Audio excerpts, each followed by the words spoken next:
I regard this a great sacred opportunity. I am so delighted to be able to celebrate with you and to sing and share a message of love with you this morning. Since we are here to celebrate Mardi Gras, it's always nice to know what in the world are we really celebrating. So to just give it a little bit of background, well, Mardi Gras, the word, stands for Fat Tuesday, which is a practice of that day eating as much rich food as you can. Now you can see why it resonates with me, right? I'm all about food. And sometimes we think that the only place that Mardi Gras occurs is in New Orleans. Well, that's not true. It's been going on for hundreds of years. It's actually a Christian practice. And you notice that when you came in that we have our beads on, and you saw the assortment of colors, and you saw that we've got purple, green, and gold. Each of those colors have a special meaning. So, purple, justice. Not just justice of the law, but the justice where we stop judging others. Green, faith. The faith in knowing that we are of and that God is in us. And gold. Gold is power. It's the power of our faith. It's the power of that knowing. It's the power of the love that we all just sang about. So wear your colors proudly, because that's what we're celebrating. And by the way, we didn't just start celebrating Mardi Gras today. It's actually the last day of celebration. We really started celebrating 12 days after Christmas. And that was January 6th. And it's a celebration that ends on Fat Tuesday. And interestingly enough, the first celebration in the U.S. was not in New Orleans, the Big Easy. It was actually in Mobile, Alabama, where they first started Mardi Gras in the United States. And what we really are celebrating is what's called a carnival. And in your minds are going, January 6th, why in the world did we celebrate January 6th? Well, the reason is, in Christianity, it was 12 days after the birth of Jesus that the kings came and brought gifts. And you know, I'm so delighted about a gift we received today that's on our table of bounty. Because what they brought was bread, a beautiful sweet roll, shaped in the shape of a crown. And so you've heard of this. It's called King's Cake. And you might have heard that there's a little ceremony that goes with it. And the ceremony is that there's a baby Jesus placed in the King's Cake. And whoever gets the baby Jesus is the one who hosts the party the next year. So may I ask, who was so gracious as to bring the King's Cake? Thank you. So we are here to celebrate to be in a carnival. And what's interesting is that there are a lot of secret societies that actually bring forth the celebration of Mardi Gras. They are called a crews, K-R-E-W-E-S. And there are thousands of them. And one of them, I just love this when I read it. One of them is called the Chewbacca's. How many here know Star Wars? So can you see this wonderful group celebrating, coming in the Chewbacca costumes and having so much fun and having this as their secret? So Mardi Gras brings out many, many things in people, and certainly celebrating is what we're going to do today. Now it's also that last day before we go into Lent. And we know that Lent goes up until Easter. And the reason that everyone has to come and feast for Mardi Gras is because something will be given up for Lent. Right? And it's such a precious, precious ceremony in our lives and in our Christian religions, that we think about what it is that's important to us, that we are willing to surrender for a period of time, to remember that in our faith and in the world, sacrifices are necessary for us to come back together and celebrate a birth or a release. So we celebrate the birth of Jesus, and then we celebrate at Easter the release and the rebirth. And that's what this season is all about, and that's why we're here. Now, we take it a little bit further because we are religious science, science of mind.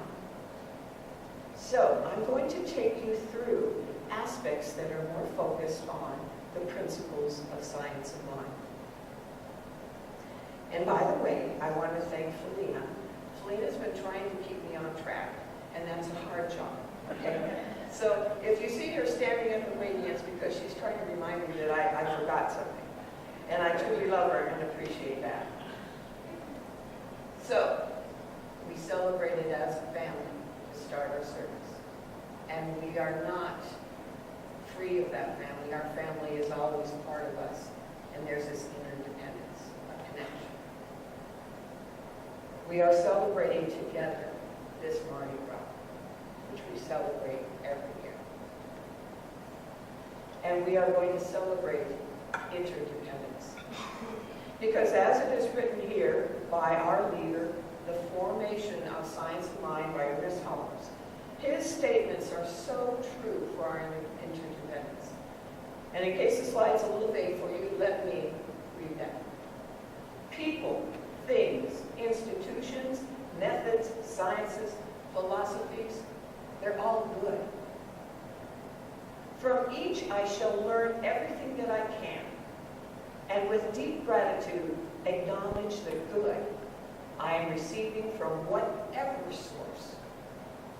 But I am still whole within myself, dependent upon nothing, and yet always interdependent on all things. I'm going to take messages today from a book that I know that several of our other practitioners have read, and I know that Dr. Byrne can relate to this one because he taught the quantum physics class. It's called The Divine Matrix. And so some of these passages, and matter of fact, some of the principles I'm going to share with you actually come from the Divine Matrix. So one of the statements that I found very, very valuable is the one that I've quoted here for you. All matter originates and exists only by virtue of a force. We must assume behind this force the existence of a conscious and intelligent mind. This mind is the matrix of all matter. So, whether we call this source, this power of God, or however we may refer to the Spirit, it's all connecting. It's all together. The top force in this universe is what I'm going to talk about. For since all of this matter originates from this power, from this virtual source, we need to understand what does it mean to us and how do we use it. So we know that something connects us all. So we're not limited by our hair, our bodies, or anything else because it's all quantum. There's an imprint that's in our bodies so that we can heal and so that we can forge world peace. With that power, we need to be dedicated to using it. Tap the force of the universe. We must see ourselves as part of the world rather than separate from it. And recall that that's one of our primary principles in science of mind. There is no separation. God is not up in the heavens. God is here. God is all around. We are linked to absolutely everything. The connection is what I have with Lisa. connection I have with Dale and his beautiful piano, and the spirit and the creation and the freedom for which he shares his wonderful gift with us. The oneness that's inside of each of you. For all of us walk this planet, granted for a limited period of time. But during that time, we have a direct line to the same force, the same creativity, the same power, the same truth as everyone else does. And we have to awaken to that power. So let us take a few words from the Bible. As I say, let there be light. Let us begin and know that there are words in the Bible which tend to appear to create separation.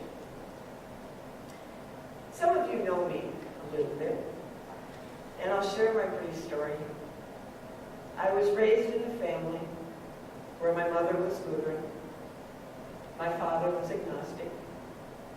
We were a family unit with my grandparents. My grandfather was an atheist, and my grandmother was a Mennonite.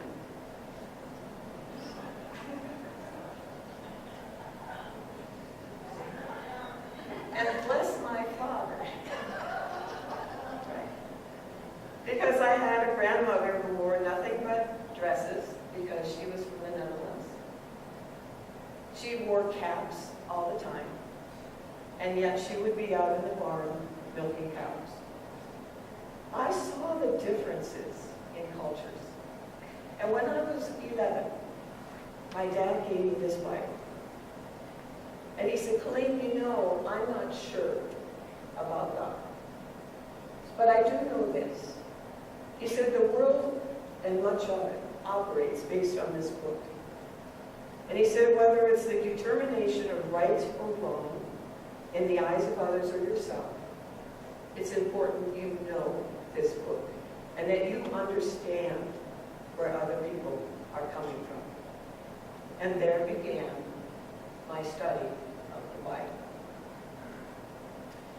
In the Bible, it says, Our Father who art in heaven.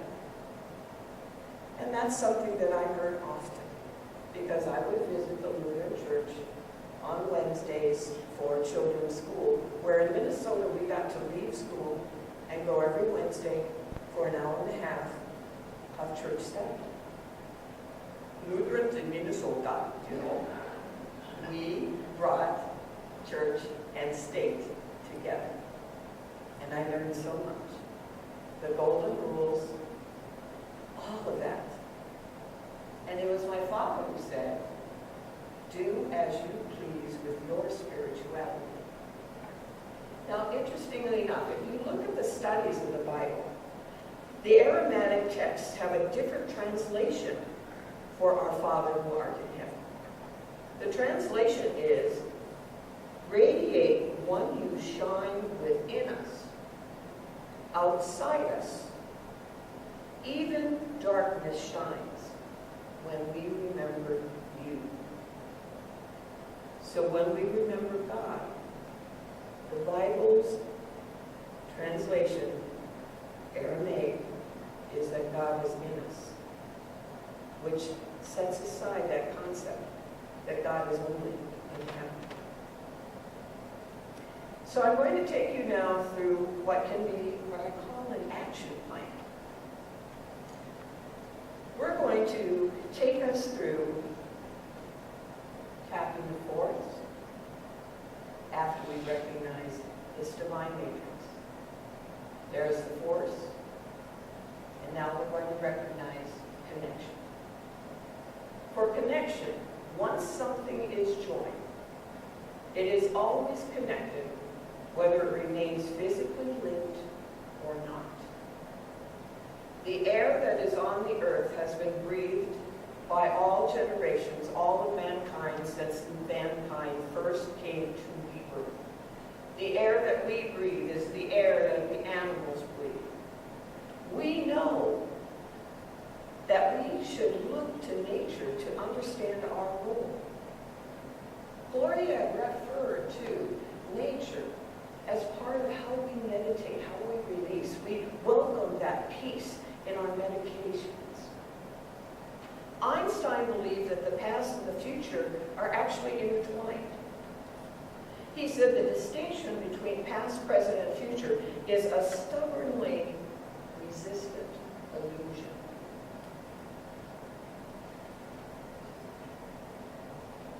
For in everything, from searching for romance, to healing our loved ones, to fulfilling our deepest aspirations, we're part of it all. And there is no separation. When I was preparing for this, I was doing my studies diligently, and all of a sudden, I said, you know, Colleen, the one thing you really haven't done here is you haven't really opened up to God.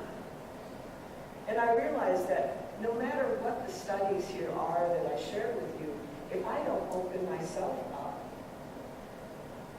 I am not representing science of mind, nor am I representing my truth.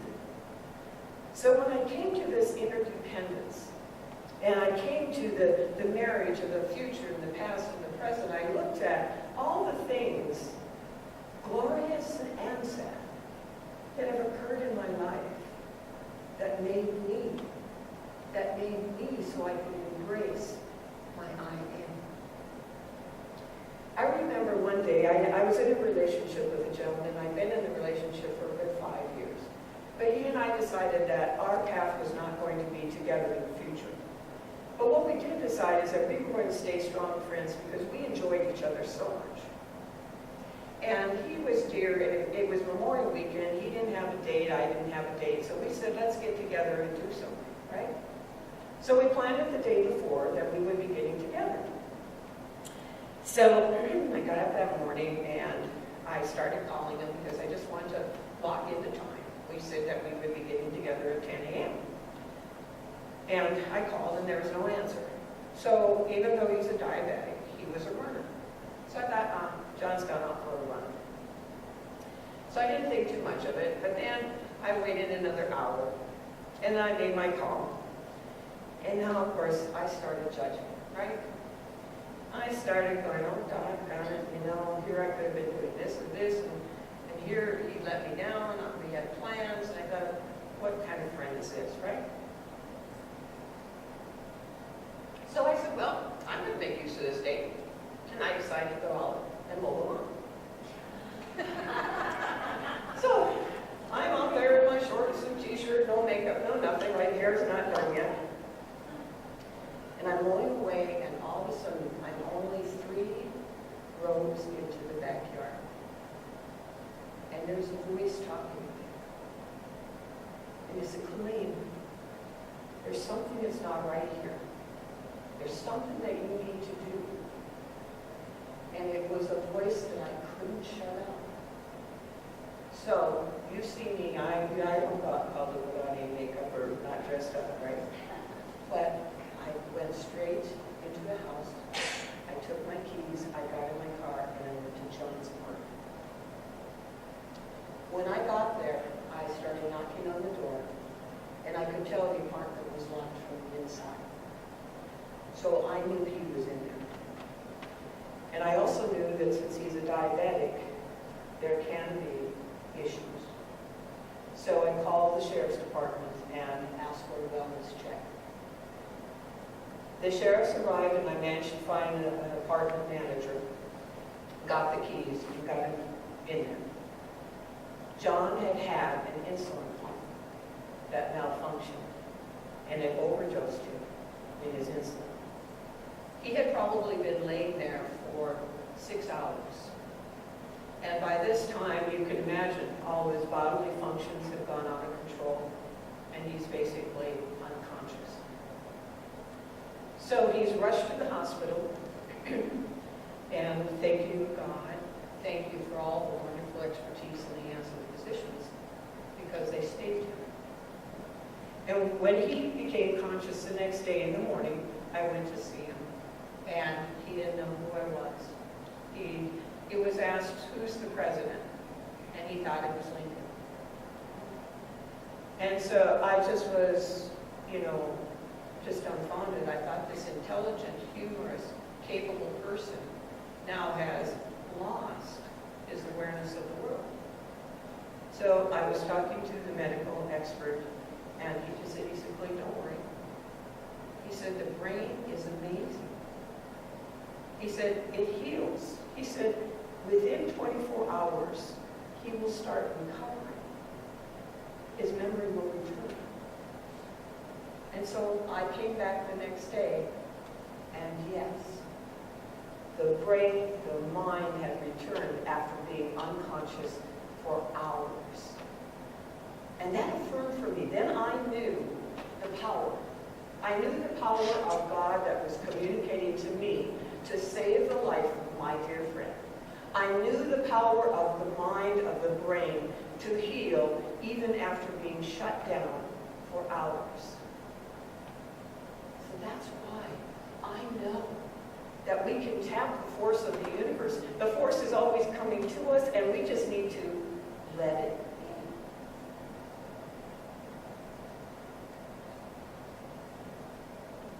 in. We're late. Don't ever forget. We're late.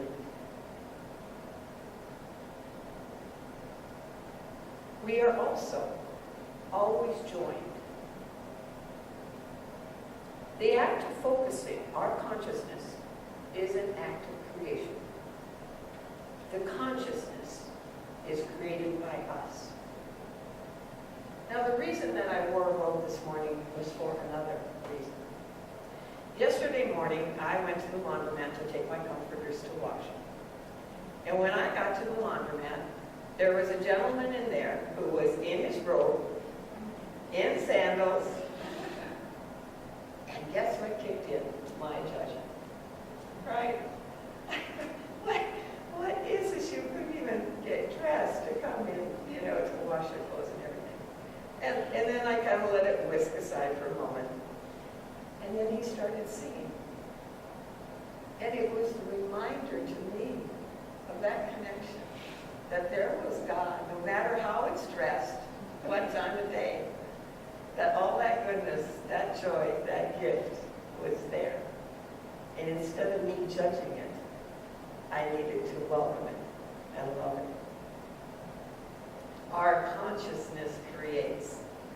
It could have created for me a day that I didn't appreciate all the gifts that were around me. And though he was packaged differently, he was, for me, a gift. We also have the power to create. We have learned through quantum physics that we change things just by looking at them. Look at a molecule, look at each other. Take the simple process of me smiling at Gloria and Gloria smiles back. I just changed something. And I changed it also when Lisa looked at Gloria smiling. The power to change what's around us is there every second. After the laundromat, I went to Walmart to do some shopping. And outside, since I was there, it was about 7:45, right early, there was a mother, and she was just setting up. She was just setting up with her two little girls. One was probably 7, the other one maybe 8. The Girl Scout cookies. And I was just coming up, but there was one woman ahead of me, they were still doing their set. And so the little girl walked up to the woman and said, "Would you like some Girl Scout?" And I watched the face of this woman, and she got this big grimace, and she goes, "Well, I had to buy 10 boxes for my grandmother, or granddaughter yesterday, so, I'm committed. I'm really committed." So when I heard that, I just walked up to the little girl and I said, "I'm committed to you." I said, "I am here, committed to you." And so rather than just saying, "Hey, give me a box of Girl Scout cookies," which I'll probably be bringing lots of these to church. I realized that this mother was there to educate and to love her daughter.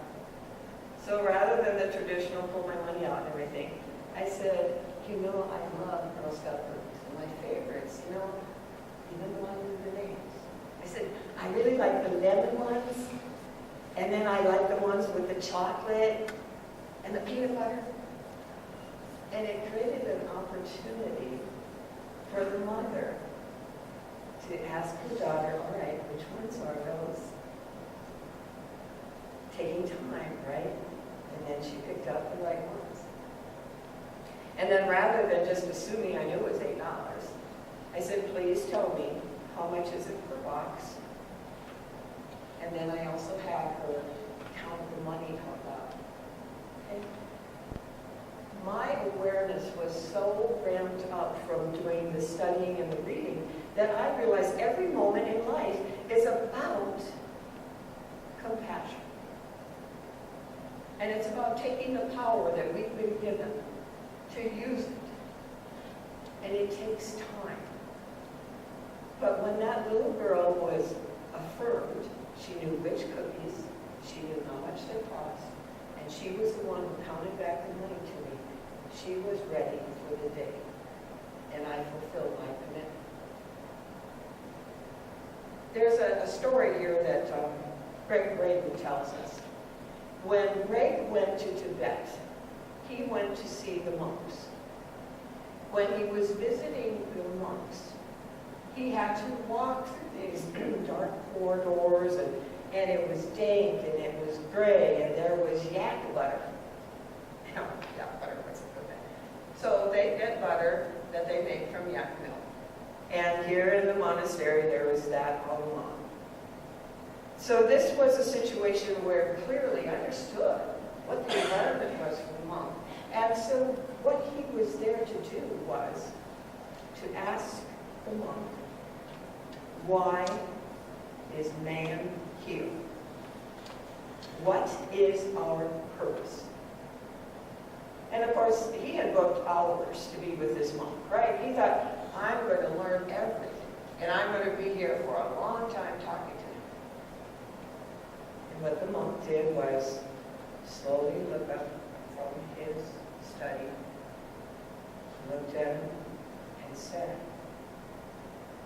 it is compassion for all.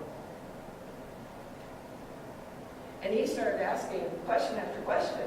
And the monk said nothing different. He said, it is compassion for all. So a few weeks later, he decided that he was going to go on another trip, meet another monk, because he thought, well, that can't be all there is to it, right? He just said, there's got to be more. So he went to the next monk, and amazingly enough, he came back and said the same thing. Compassion for all. These monks spent their lives studying, and they gave us the secret to our lives and to peace in the world.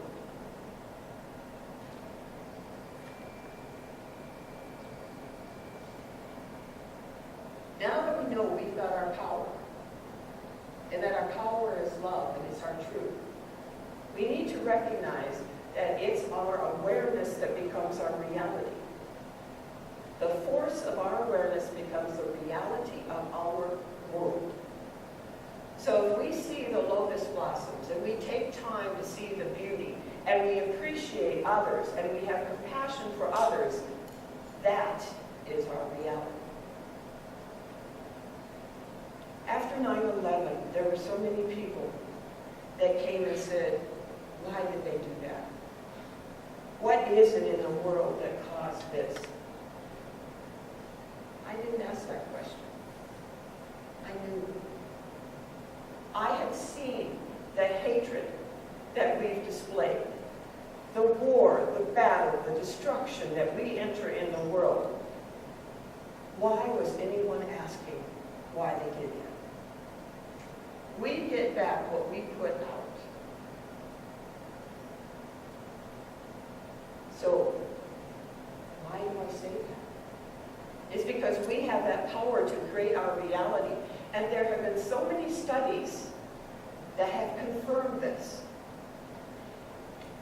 If we look back and we go to one of the studies that was performed in 1972, it's called the Maharishi effect. 24 cities in the United States with populations over 10,000 people, when they meditated, not medicated, when 1% of the population meditated on a specific effect of peace,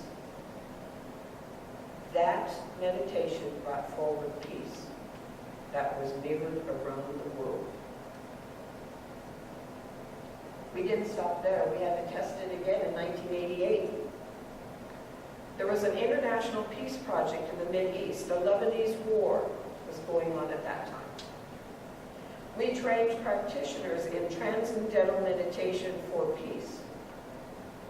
Every bit of their meditation was scheduled. They were to be meditating at a specific time and certain days. And as they did that, there were measurements taken of what was happening in the world. During that time, on those days, there was a measurement that demonstrated that there were reduced terrorist incidences, there was reduced crime, and there were reduced emergency hospital visits. From the dedication of practitioners. That's why we offer prayer and meditation here and practice it in our lives. Because not only can we change our lives, but we can change the world by coming together with our power. And you know, there's a statistic that goes with this. As a matter of fact, it's a small number of people that experience peace in themselves and peace everywhere when you look at the numbers. For example, if you have a city of 1 million people, it only takes 100 people to change the vibration in the world, to change the divine matrix for peace, to bring peace. If you take the world of over 6 billion, it only takes 8,000 people to change to peace. So if you look at our numbers, it doesn't take very many of us to bring peace into the lives that we have here.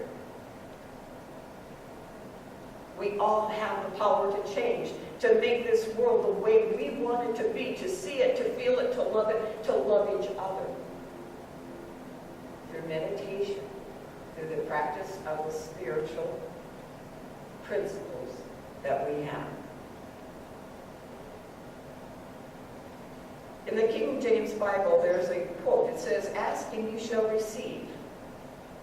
Well, when you translate it, though, the Aramaic says, "All things that you ask straightly, directly, from inside my name, you will be given." So far as you haven't done this, so ask without hidden motive and be surrounded by your answer. Be enveloped by what you desire, and your gladness be full. So let me share this little story with you. It was 3 years ago, and my sister had lost her husband, and she hadn't gone anywhere. They hadn't traveled for years because of his medical condition. And she had a desire to go to Mexico. I had been to Mexico. It's not my favorite place in the world, but I knew that she wanted to go. So I listened to a radio show called Mix 100, Tom and Jane in the morning, it used to be called, now it's Tom and Jerry. And they had a contest. And for 2 months they ran the contest that if you called in and you were the 10th caller or the 14th caller, your name would go into the bucket, and it was to win a trip to Mexico. So I called in. It only took me the second day, and I was selected. So I knew my name was in the hat. So it came to a Friday, which was going to be the day that the drawing would be, and they announced it. It would be at 5:30. Well, I usually work until 5:30, 6 o'clock. But that day I told all of my friends, said, I'm going home.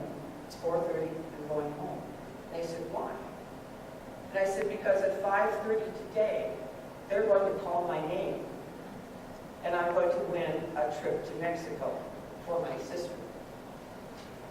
And they looked at me and they said, how do you know? And I said, I know. I said, I have been praying on this. All of my energy is there. I know that in my meditation and in my prayers, it is already done. That trip is mine. Now, with that trip came a few other things. You might ask, why in the world did she put a suitcase up here? The answer is, it came with the trip. I knew I was the winner of the trip. And so, as the Aramaic stated, when you have good reason, when you are truly praying out of love and out of truth and knowing, it is yours. We must experience the world. We must become in our lives the things that we choose to experience as our world. Make those choices. Meditate on them. Pray. You see, the divine matrix is us. No matter what you call the spirituality or the leader or the power or the greatness that you know that is in you and is also what changes our world. No, you haven't. The divine matrix is our world. It's everything in our world.